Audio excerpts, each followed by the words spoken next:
Lovely மக்களே, கடம்பா gravy செய்யலாமா? அதுக்கு ஒரு பாத்திரத்தில் எண்ணெய் ஊற்றி சின்ன வெங்காயம் வந்து ரெடி பண்ணி வச்சுக்கோங்க. ஃபர்ஸ்ட்டு வந்து கடுகு, அப்புறம் பெருஞ்சீரகம், கருவேப்பிலை, அதுக்கப்புறமா பச்சை மிளகாய் ஆட் பண்ணிக்கலாம். பொடிசாக நறுக்கி வச்ச சின்ன வெங்காயமும் ஆட் பண்ணிக்கோங்க. ஸோ ஆனியன் நல்லா வதங்கினதுக்கு அப்புறமா ஒரே ஒரு தக்காளி வந்து வெட்டிக்கலாம். நிறைய பேருக்கு பார்த்தீங்கன்னா கடம்பானா என்னன்னே தெரியாது.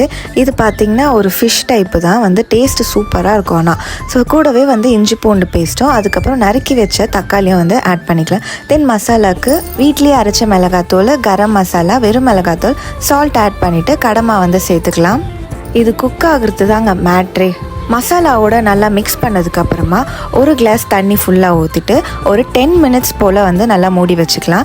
10 மினிட்ஸ்க்கு அப்புறமா இன்னொரு 10 மினிட்ஸ்க்கு வந்து நல்லா ட்ரை ஆகிற அளவுக்கு வதக்கணும். டோட்டலாக 20 மினிட்ஸ் வந்து குக் ஆனால் சூப்பராக சாஃப்டாக உங்களுக்கு கடம்பா ஃப்ரை வந்து கிடச்சிரும். ஃபைனலாக வந்து பெப்பர் ஆட் பண்ணி சர்வ் பண்ணிடலாம். ரெசிபி பிடிச்சிருந்தா மறக்காமல் நம்ம சேனலை சப்ஸ்கிரைப் பண்ணிக்கோங்க.